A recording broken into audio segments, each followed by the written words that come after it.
नमस्कार. निवडणूक संवाद या विशेष कार्यक्रमामध्ये मी सुनील आपल्या सगळ्यांचं स्वागत करतोय.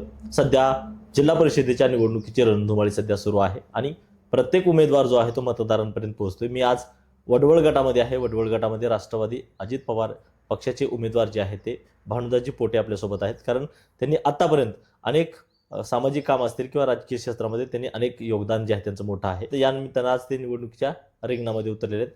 सर नमस्कार, आपलं खूप खूप स्वागत आहे आपलं. खरं तर या निवडणुकीच्या रिंगणामध्ये आपण उतरलाय. थोडंसं आम्हाला अल्प आपला राजकीय परिचय आणि आपली थोडीशी पार्श्वभूमी आम्हाला सांगावी सर. माझा जन्म 1968ला एक सामान्य कुटुंबात झालेला आहे आणि मी 1997 ते 2002पर्यंत सरपंच घरणीगावचे सरपंच या पदावर कार्यरत होतो.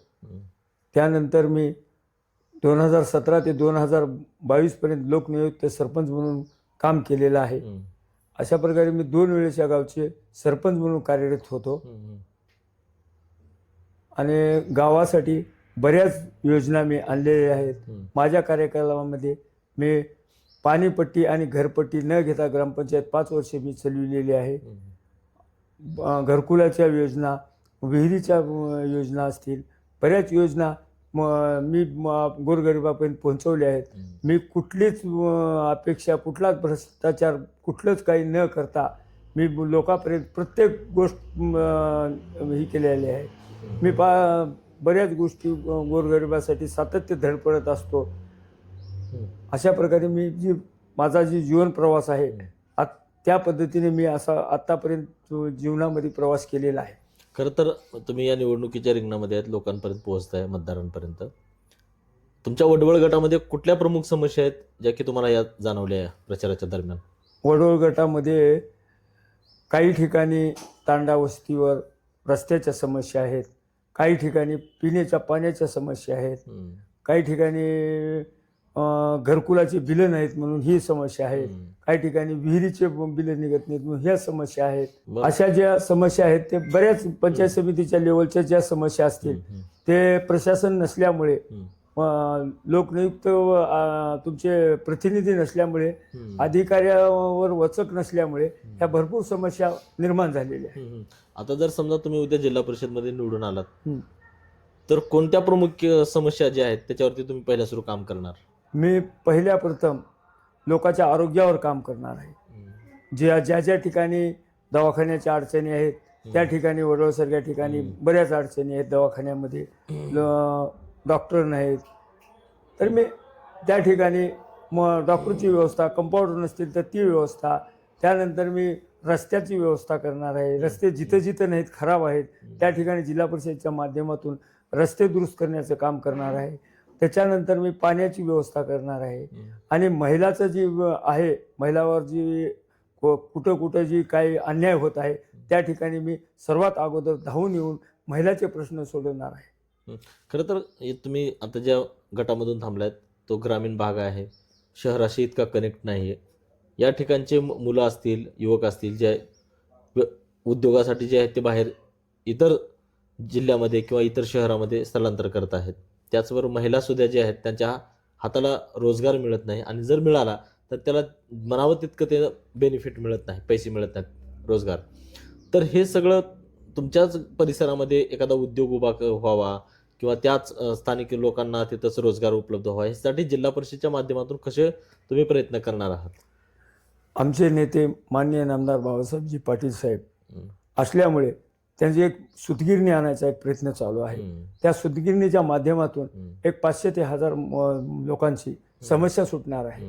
आणि साहेबांनी कारखाना पण काढलेला आहे. आणि साहेबांनी काल परवाची एक कॅम्पस घेतली होती शिरूरला. मग कॅम्पस घेतल्याच्या नंतर त्या ठिकाणी जवळपास 600 विद्यार्थ्याला ही केलं होतं, कंपनीमध्ये भरती केली. फक्त 80 विद्यार्थी त्यामध्ये गेलेले. मग विद्यार्थ्याचं म्हणणं असं आलं, का गेले? साहेबांनी आमचा प्रयत्न केला तर नोकरी ही गावीच राहावं असं आपल्याकडल्या म्हणणं आहे विद्यार्थी. त्यासाठी साहेबाच्या कानावर आम्ही हमेशाच घातले. वडवळ हे ठिकाणी टमाट्याचं मार्केट आहे आणि ज्यूस फॅक्टरी तिथं एक चांगल्या प्रकारे चालू शकते. साहेबाला आम्ही वेळोवेळी सांगितले एक टमाट्याची ज्यूस फॅक्टरी शासनाच्या कोट्यातून मग एक उभी करावी तिथं. हा आमचा प्रयत्न राहील. तुमच्या ग्रामीण भागामध्ये जर पाहिलं तर या तुमच्या गटामध्ये टोमॅटो उत्पादक शेतकरी आणि ऊस उत्पादक शेतकऱ्यांची संख्या जी आहे ती मोठी दिसते. या दोन्हीसाठी काही वेगळे प्रयत्न असणार आहेत तुमच्याकडनं?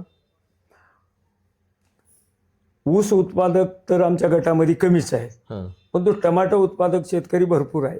तर त्यांच्यासाठी आम्ही जिल्हा परिषदच्या माध्यमातून शासनाच्या ज्या ज्या योजना आहेत, ड्रिपला सबसिडी असेल किंवा मग स्प्रिंकलर सेट असतील किंवा मग ज्या टमाट्यावर जे आजकाल जे रोग येऊ आहेत त्यासाठी चांगल्या प्रकारची मार्गदर्शन टीम आणून आम्ही त्यामध्ये शेतीचं जी तुमचं माती परीक्षण असेल हे प्रयोगशाळा मध्ये तपासणी करून शेतकऱ्याला जास्तीत जास्त जिल्हा परिषदेच्या मार्फत ज्या ज्या योजना बी असतील त्यापर्यंत पोहोचवण्याचं काम मी सगळ्यात अगोदर करत.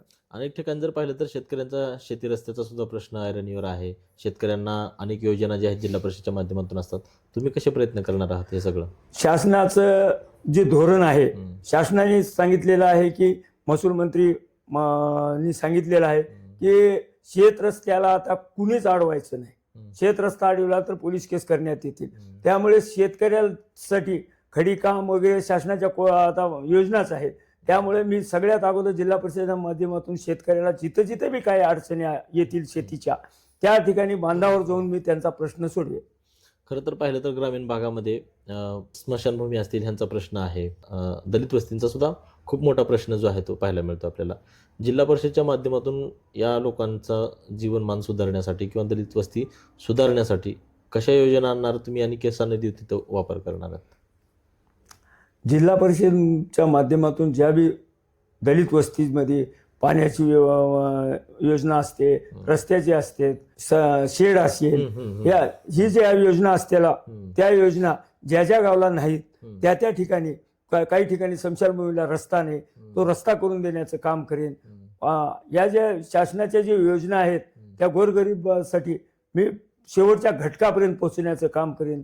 शिलाई मशीन असतील, उद्याच्याला लाईटचा तिथला प्रश्न असेल दलित वस्तीतला, तो मी सोडवण्याचा प्रामाणिक प्रयत्न करेन. खरं तर पाहिलं तर तुम्ही निवडणुकीच्या रिंगणामध्ये आहेत. तुमच्या प्रतिस्पर्धी सुद्धा अनेक उमेदवार जे आहेत ते निवडणुकीच्या रिंगणामध्ये उभे आहेत. ते सुद्धा मतदारांना आश्वासन करतायत, वेगवेगळ्या विकासाच्या योजना सांगतायत, वेगवेगळे उद्दिष्ट सुद्धा सांगतायत. मतदारांनी तुम्हालाच का निवडावं? त्याचं कारण असं आहे, मलाच का निवडायचं. मी आज 24 वर्ष झालं एकनिष्ठ आहे.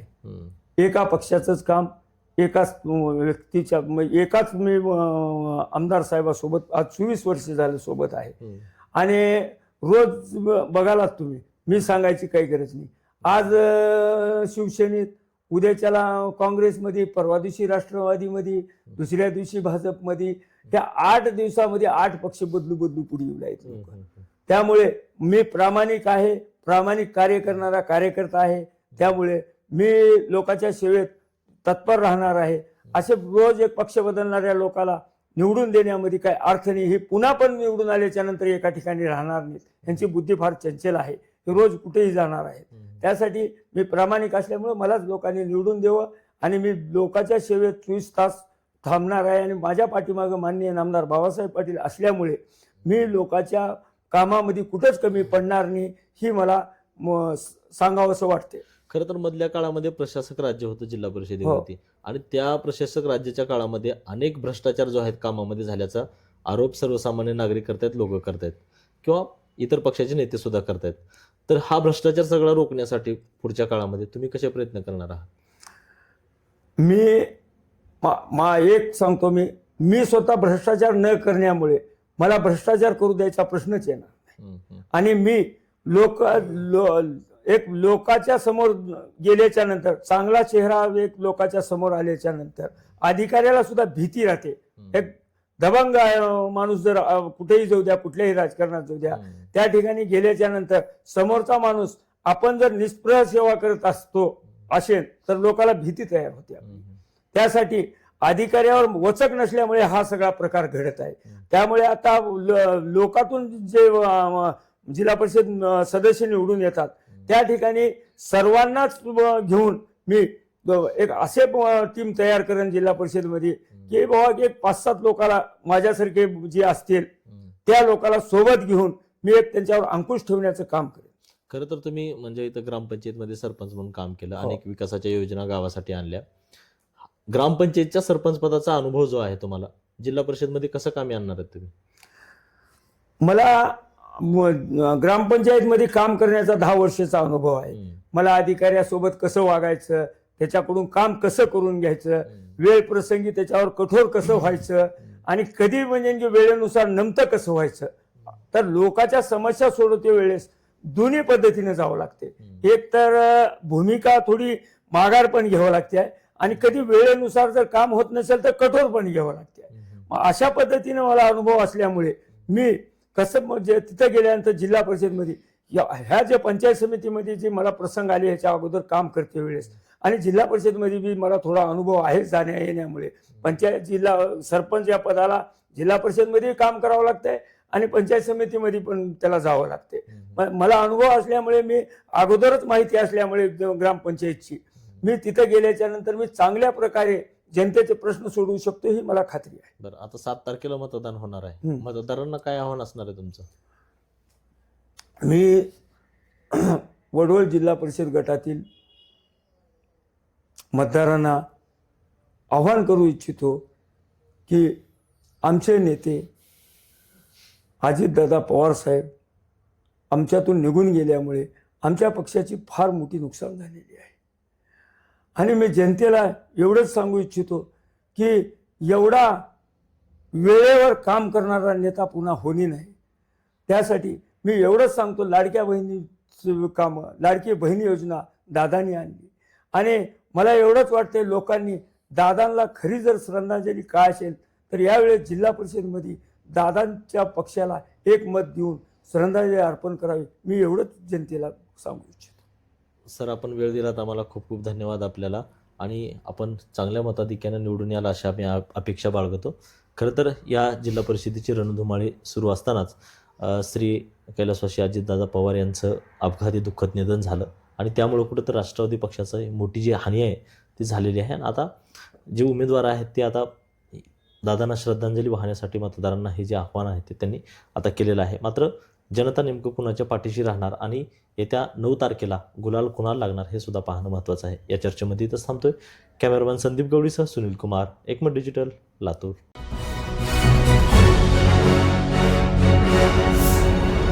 Thanks for watching Ekmat Digital.